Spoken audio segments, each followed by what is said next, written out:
Magandang araw mga kamags. So for this video, papakita ko sa inyo yung recently na napuntahan namin yung Baliti Fish Spa sa Maria Siquijor. Actually, this is not my first time. Maramihan na, siguro pang apat ko na itong punta dito. At yeah, mayroong malaking baliti dito na may malaking bukal. At ito, of course, ang unang ginawa natin dito, yung asawa ko muna nagpa-picture dito sa signage, no? Baliti 3, ayan. So, nag-selfie, video. At pagkatapos niyan ay eto na. Naglakad na kami pasok.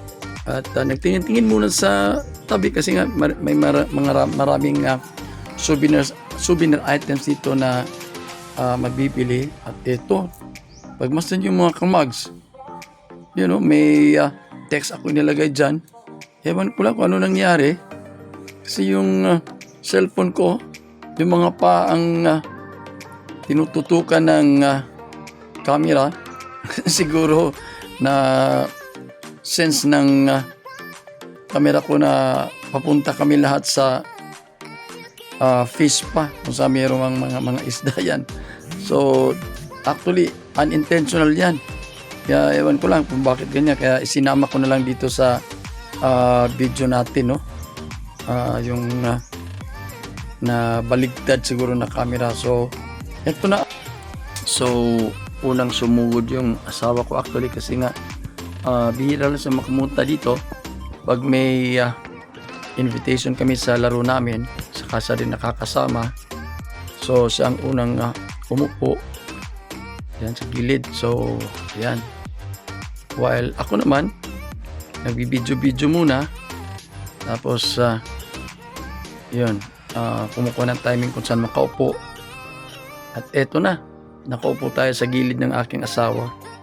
So again, noong una, yung mga isda dito ay yung maliliit yan. Yan o, makikita nyo. Yun yung mga isda dito. Maliliit lang nung una ko pong una dito. Mga ilang taon na, no? Tapos siguro pangalawa at pangatlo kong punta, meron na tayong makikitang malalaki. Pero ngayon, ayan na, kita nyo. Sobrang laki. Ayan o. So, nung una, natatakot pa kami dito. Yung mga third try siguro namin. Kasi may isa o dalawa lang malalaki. Ngayon, ang dami ng malalaki. So, siguro yung nagmamanis ito, nilagyan ng maraming malaki. Kasi nga, lumalaki rin yung medyo space para makaupo ang maraming bisita. At ayan, tingnan nyo. Yung talagang soul ko ang talagang gusto kong makunan ng ano ba yan sa Tagalog? Yung ating skin na medyo nandyan, matigas sa ating soul. So ayan, so tingnan nyo na, makikita nyo naka-standby lang dyan yung malaki at wala nang maliliit kasi nga binubugaw nila. Kita nyo to, may dalawang malaking isa parang nagli-lips to lips kasi nga nag-aaway yun, nag-aaway sila. Ayaw nilang may kaagaw sa kanilang parang pagkain.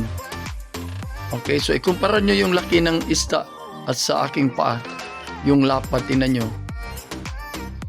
Yan. So siguro maraming kalyos yung bandang ng paa ko, kaya dyan sa naka-standby. Of course, yung usually yung makapal nating kalyos ay dyan, sa ano ba yan, sa takong yan, sa kaliwa naman. So actually mga dalawa o tatlong malalaking tilapia siguro to ang nagsasalisiyan sa paa ko. At makikita nyo mamaya, mayroong puti, may albino ba yan? Ninyo yan, yan. So dyan banda medyo masakit kasi nga wala namang kalyos dyan banda ng paa natin sa mataas sa heel, sa taas ng heel natin. Yan, so may maliliit na paminsan-minsan doon sila sa ating mga toes kumakagat. Yan, tingnan nyo, yan yung malaki yan. Ito, may nakalapit, kaya yun, nag-aaway sila. So ako naman, Sa party ko, hindi naman ako natatakot. Diyan,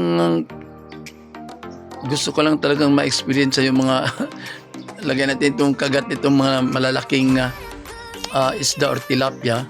Kasi yun, makikita nyo may maliliit nga doon sa dulo. At yun, yung dulo ng ating toes sa paang kinakagat o kinukuha ng kalyos. Yan. So, nakaikis na yung paa ng asawa ko. Siguro kinikiliti yan. Kasi may maliliit yung pumupunta sa kanya. Kasi nga, sobra siyang malikot. Yan o.